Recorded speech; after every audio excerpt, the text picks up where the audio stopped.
ನಮಸ್ಕಾರ ಎಲ್ಲರಿಗೂ. ನಾನು ರವಿಶಂಕರ್, ಎಕ್ಸ್ ಆರ್ಮಿ, 32 ಇಯರ್ಸಿಂದ ಕರಾಟೆ ಫೀಲ್ಡಲ್ಲಿದ್ದೀನಿ.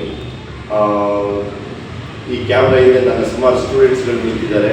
ಅವರೆಲ್ಲರ ಪ್ರೆಷರ್ ಮೇಲೆ ನಾನು ಸೆಲ್ಫ್ ಡಿಫೆನ್ಸ್ ವೀಡಿಯೋಸ್ ಅಪ್ಲೋಡ್ ಮಾಡೋಣ ಅಂತ ಡಿಸೈಡ್ ಆಗಿದ್ದೀನಿ. ಸೊ ಇದು ವಿಡಿಯೋ ಯಾಕೆ ಮಾಡೋಕ್ಕೆ ಕಾರಣ ಏನಂದರೆ, ಇದೆಲ್ಲ ಜನಸಾಮಾನ್ಯರಿಗೂ ತಲುಪಿ ಅಂದ್ಬಿಟ್ಟು ಎಲ್ಲರೂ ಕರಾಟೆ ಕಲಿತ್ಕೊಬೇಕು ಅಂತ. ಇಲ್ಲಿ ಕರಾಟೆ ಬೇಸಿಕ್ ಮೂಮೆಂಟ್ಸ್ ಆಗಲಿ, ಸೆಲ್ಫ್ ಡಿಫೆನ್ಸ್ ಟೆಕ್ನಿಕ್ಸ್ ಆಗಲಿ, ಸ್ಟ್ರೀಟ್ ಫೈಟ್ ಟೆಕ್ನಿಕ್ಸ್ ಆಗಲಿ, ಸಿಚುಯೇಷನ್ ಹ್ಯಾಂಡ್ಲಿಂಗ್ ಆಗಲಿ, ಇಲ್ಲ ಕ್ರೌಡ್ ಕಂಟ್ರೋಲ್ ಆಗಲಿ, ಈ ಥರ ಎಲ್ಲ ಥರನೂ ನಾನು ನಾಳೆಯಿಂದ ಅಪ್ಲೋಡ್ ಮಾಡೋಕ್ಕೆ ಟ್ರೈ ಮಾಡ್ತಾ ಇದ್ದೀನಿ.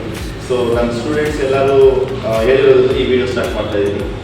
ನಾನು ಬ್ಯಾಂಗ್ಳೂರಲ್ಲಿರೋದು, 32 ಇಯರ್ಸಿಂದ ಕರಾಟೆಯಲ್ಲಿದ್ದೀನಿ. ಸೊ ನನ್ನ ಕೈಲಿ ಎಷ್ಟಾದರೂ ಅಷ್ಟು ನಾನು ಕಲಿಸ್ಕೊಡೋಕ್ಕೆ ಟ್ರೈ ಮಾಡ್ತೀನಿ. ನೀವು ಆದಷ್ಟು ವಿಡಿಯೋ ನೋಡಿ, ಶೇರ್ ಮಾಡಿ, ಕಮೆಂಟ್ ಮಾಡಿ, ನಿಮಗೆ ಗೊತ್ತಿರೋರು ಕಲಿಸ್ಕೊಡಿ. ನಿಮಗೆ ಏನಾದ್ರು ಡೌಟ್ ಇದ್ದರೆ ನನಗೆ ಕಾಲ್ ಕೂಡ ಮಾಡ್ಬೋದು. ನಾನು 6 ಲ್ಯಾಂಗ್ವೇಜಸ್ಸಲ್ಲಿ ಕಂಫರ್ಟಬಲ್ ಇದ್ದೀನಿ. ಕನ್ನಡ, ಹಿಂದಿ, ಇಂಗ್ಲೀಷು, ತಮಿಳು, ಮಲಯಾಳಂ 6 ಭಾಷೆ ನಾನು ಫ್ರೀಕ್ವೆಂಟಾಗಿ ಮಾತಾಡ್ತೀನಿ. ಯಾವ ಭಾಷೆ ಬೇಕಾದ್ರೂ ನನ್ನ ಹತ್ರ ಮಾತಾಡ್ಬೋದು. ಏನಾದ್ರು ಡೌಟ್ ಇದ್ದರೆ ನನಗೆ ಕೇಳ್ಬೋದು. ಸೊ ಇದು ಹೊಸ ಚಾನಲ್ ಸ್ಟಾರ್ಟ್ ಮಾಡ್ತಾ ಇದ್ದೀನಿ ನಮ್ಮ ಸ್ಟೂಡೆಂಟ್ಸ್ಗೋಸ್ಕರ. ಸೊ ದಯವಿಟ್ಟು ಎಲ್ಲರೂ ಲೈಕ್ ಮಾಡಿ, ಕಮೆಂಟ್ ಮಾಡಿ, ಶೇರ್ ಮಾಡಿ. Thank you.